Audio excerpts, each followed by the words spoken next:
Hello, this is the real TomTom. Welcome to race 11 at the Hungary Grand Prix at the Hungaroring. Now, I've left this bit in this week to highlight a problem that you'll see sort of play out through this race, and that's custom setups. I'm not very good at setup profiles, so I try different things on different tracks, and I try and find something I like. In the time trials I was doing before this, I found a setup that I'd loaded from someone else's Ghost, and what I then decided to do was use it in the race, because I was, comfortable driving it with that particular car and setup at the time. Now, time trial setups are obviously very different from that of a race profile, race setup, and you've got to find the right balance. I think with my lack of driving skill and the fact that I'm not ever going to be the fastest driver out there, I think what I need to do is play cautiously, because as you can see from the session forecast, it starts dry for the first sort of half of the race. The second half is sort of between light and heavy rain, meaning whichever strategy you choose here may not last. I decided to go with a soft and hard compound, or it would have been medium compound, but the hardest of all the choices, and not worry about the super soft. I burn through them too quickly and I don't make the time up per lap using them, so I'm definitely resigned myself to the fact that I now need to use the hardest sort of options for the race. So, race gets off fairly cleanly around the first corner of the very long straight that is the Hungaroring. A few people making a bit of a wobble, but around this corner here, a few of us have to take avoiding action, which we don't obviously want to do, but off to the grass we go, and I get taken for the few places I may have made up there. If you watch the mini-map sort of unfold in a minute, I'm going to gain a few more places, not through any great overtaking, but just, there you go, Wixie's the first one, does a little wobble. I also do a wobble, but that puts me up into 9th place. So you can see, as I say, the mini-map expands. I've got a few sort of close to me, a few that are pulling away from me, and a few behind. So, at the moment I'm very happy with what I'm doing. I've got to find the rhythm for the track, got to find my driving rhythm, and again, this works to the strategy you choose, and also to the setup that you choose. So it's getting used to the car setup that I've done from time trial within the confines of the McLaren. Now we're at the moment doing every car is equal, so hopefully, although I've taken a time trial set up for the Mercedes, it should essentially apply to any car that we use within this particular championship, as they're all set to be equal. It's purely down to racing skill rather than car ability. And with that in mind, time trial is obviously set to usually dry, and it's then essentially getting the fastest lap that you can out of the car. I, on the other hand, can drive the car in the dry with this setup, and it happened to me again. It happened to me previously in the Baku Azerbaijan race, where when it started raining, the setup I'd picked for doing the qualifying and the sort of the faster time, I had absolutely no grip. I had absolutely no downforce, and was unable to control the car. And the same thing kind of transpires here. So my feeling now is to set the car up with a much more generic profile, a lot more sort of downforce heavy. I'm not like going to be the fastest person on track. That's not me. What I need to do is be able to survive the race and hopefully do well for the conditions that I may be driving to. So you saw that AJ overtook me. He perfectly clean, very good pass, got past me, but I'm still in 10th, so I'm happy with that. Eagle is directly behind me, and you'll see in the full stream, I sort of edit it down in a minute, that I keep him behind me for a good few laps. I was quite impressed with myself, actually. Some very defensive driving. Obviously he gets the DRS and still isn't able to take me. You'll see it now, I think, yeah, he goes up the outside of me. I give him the space and just know that he's going to overshoot if the closer we get to the end of that corner. It then drops him back a little bit and the lap continues. So the same thing happens next lap. So lap 3, coming down the straight, he'll have DRS in place. He's going to go half a second behind me. He's catching very quickly, and there it goes again. far too far, outbraking himself, and I'm able to maintain the position. Not the best line, as you can see, but the racing line I found has helped tighten up my driving. It's just practice, really. So again, lap 4, around that corner, and you'll notice here, I think the same thing happens again. He's not far behind me.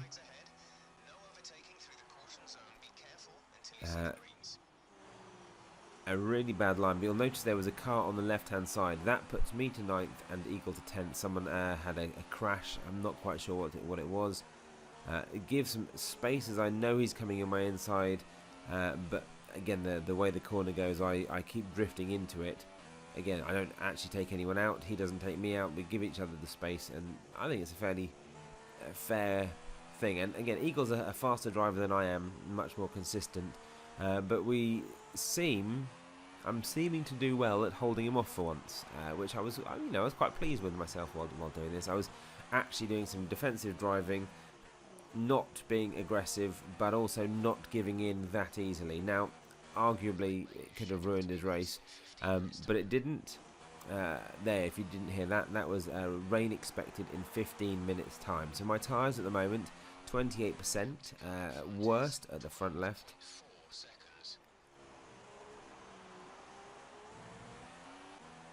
Here we come. You'll notice there now that Eagle takes to the pits on lap 6 to change tyres. He's on super softs. I'm not sure what he puts on in the end, but he goes into the pits the next lap. So now on to lap 7. I'm 36% wear for this, and the race continues with me in 9th, Wixie not far behind me. Now it tells me I'm almost ready to pit in, but actually, that one there was where the computer had automatically taken him out the pits and he had no control. I come in and he's already on my line, and that's there where Wixie now is able to take the place to 9th. And again, because of my lack of speed, I may have been able to hold him off, but I certainly am not able to catch him. And you'll notice now, before I transition, that they just pull off into the distance, and that's it. So I'm still in 10th, happy with that, and driving around the track nicely on now what is essentially fairly worn tyres. So lap 10, light rain is on its way. I'm 56%. My 9th place is now lost to Dean in 10th because of my tyre wear. I don't have the grip. I think he'd made a pit stop for super soft, so he's on a fresh set of tyres. He had much more grip through the corners, but when I realised rain was coming, I decided to make the tyres last. So lap 14, you can see that I have 79% at the front left, 60% around the back of tyres, so they are now fairly heavily worn. And I get the radio message that actually we're on the right tyre to continue, which essentially means it started to rain. So I don't have the grip. If I come in and change to another set of these, I'm going to have to change for still on the tyres for the time being. So I decide at this point I'm going to pit, and I'm going to pit for wet or intermediate tyres, because I think that's going to help me rather than sort of trying to sort of get a couple of laps in with sort of normal compound tyres on. So into the pits I come on lap 14. It goes quiet. I've reduced, taken the sound because it sounds horrible when you speed it up. So here we go, on to the inters. It's not really raining yet, but at the moment that doesn't matter. There goes the leader. He has just lapped me for the first time, but now I am on intermediates, hoping for the long game to see if this is going to help out. Now, at the moment, I'm not sure, maybe you can tell me in the comments below, do I have no grip because I'm on intermediates and it's not wet enough? I think it's just essentially the setup is for time trial and not designed for intermediate tyres and for wet weather conditions. While we were sort of chatting about this and everyone else was saying, oh, we'll go to inters in a minute,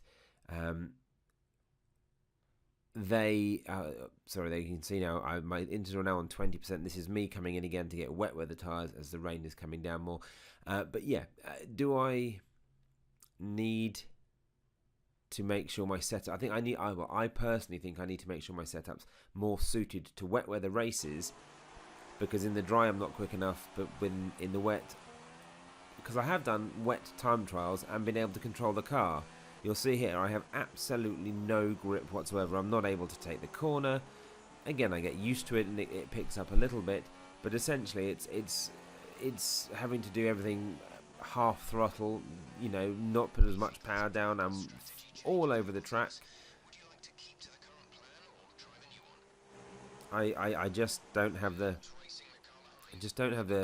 skill in the wet, and I think the setups that are meant to be for fast times, personally, I cannot use. So now the lapping starts even more. I'm now down in 11th. Just to put that into context, 12th is no longer in the race, so his tyres won't change because he is retired from the race. So I am essentially the last car running on wet tyres on lap 18 of 35, and so I need one more person to drop out for me to make anything of the race. If you want to, there you go, I got a 3-second penalty. That doesn't make much difference. But yeah, I get a time penalty for corner cutting. Ironically, a few times the few warnings I'd had before were on the dry tyres, and I did actually, you know, push the corner and the track limits. That one is I can't control the car. I go off track and then get the 3-second penalty, where it does not serve me well to go off the track and exceed track limits. However, the rules is the rules. So my best was a 1:29 in the dry. I'll be nowhere near that now at 2:07 for the lap. Now, what's happened at this point is lap 25 of 35. The safety car has come out because someone left, so I am now in 10th. But I had already been into the pits, so you won't have seen. I did a number of laps on the wet tyres and just sort of kept myself going. So I came into the pits when the safety car was announced to get fresh wet tyres. Some people, as you can see, Metro at the front there, he is on inters. He has gone, because it's meant to be drying up, he's gone for the risk of going to inter tyres to see if he can produce something from the race. I think it's still too wet, and he actually eventually gets second place. So lap 30 of 35, I've been lapped maybe twice by this point, so I kind of think it's time for a little bit of fun. So it's drying up ever so slightly. I'm on wet tyres. We go to the super softs. I've got nothing to lose. Even if I crash out, I'll still get 10th as a listed thing. But with the amount of laps left and I'm not racing anyone, I know that if I just crawl around, we'll see what happens. Surprisingly, it gets easier on the slick tyres. I'm not able to take the corners to start with. As you can see there, I absolutely no grip, unsurprisingly. But if you look at the dry line, and this is using the racing line, if you follow the dry line, it's actually faster than you'd think, even in the wet, using the slick tyres. So I was quite impressed with how long I stayed on the track without going into a wall in these tyres, but how quickly the track in the drying phase became relevant to the super soft tyres. Now I was, like I say, never going to make it back to 9th. I never thought this was a thing, and I did it purely because I knew I was recording and just did something a little bit silly. Blue flag, let them go. So there you go, 9th has just lapped me as well. That might be the first time for them, but I am still a long way down and not able to push anywhere near like I could. But again, finding the wet tyres a problem to drive in, I thought, what the heck, let's see how it goes. Now, I'm not advocating the fact I could have done the wet weather stint on these tyres. That would have been impossible. But if you get the tyre choice right at the right time on a drying track, and if you have the right setup, you can actually make quite a bit of damage, which is essentially what, you know, professional racing drivers do, is knowing when to come in for those tyres and get the lap times in. It's usually why you see the back markers like myself come in and do it before the front runners, because they've got nothing to lose and actually everything to gain by timing it just right. So this is my last lap, I think, in its entirety before the leader comes through and my race is over. So here we go, the final lap of the Hungary ring on super soft tyres in the pouring rain. As you can hear from the engine, really kind of, well, I'm a very on-off driver, which is probably why I have terrible tyre wear, but I'm kind of feathering I can't accelerate fully, because if I accelerate too hard, I do just spin off, and it's crazy. As you see here, I'm not able to do full power. I'm all over the shop, more than normal.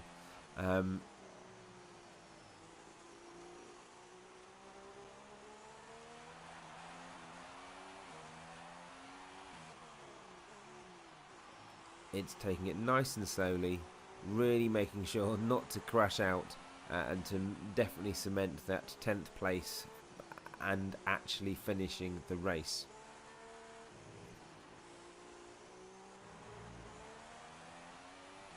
As with, I think, any tyre and any track, you do find a rhythm of how fast you can go at certain points, and how fast you can push, and where things really do end up as you go through. I'm trying to give myself a bit more downforce through the front brake bias. It was then I noticed someone else coming through, so I kind of stay off the track, stay on the mud, and let the leader through to complete the race.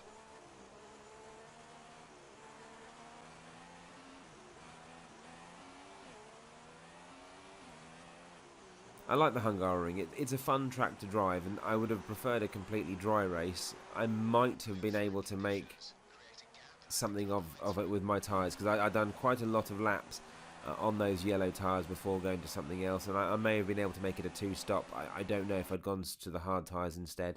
Who knows? Maybe next time we will find out. Anyway, thank you very much for watching this particular video. Remember that you can watch the full unedited version of that with no commentary. It's just the race. And any other videos you'd like to see me produce, please do in the comments. Let me know what you think and what you'd like to see from a terrible driver like myself. I've recently done the video on the racing line and using the racing line completely, just on the corners, and the times I get without the racing line on at all. If you can think of any other kind of scenarios you'd like played out from a terrible driver rather than one of the really good drivers, please in the comments let me know. And thank you again for watching this video. I do appreciate it. Until next time, until the next race, enjoy.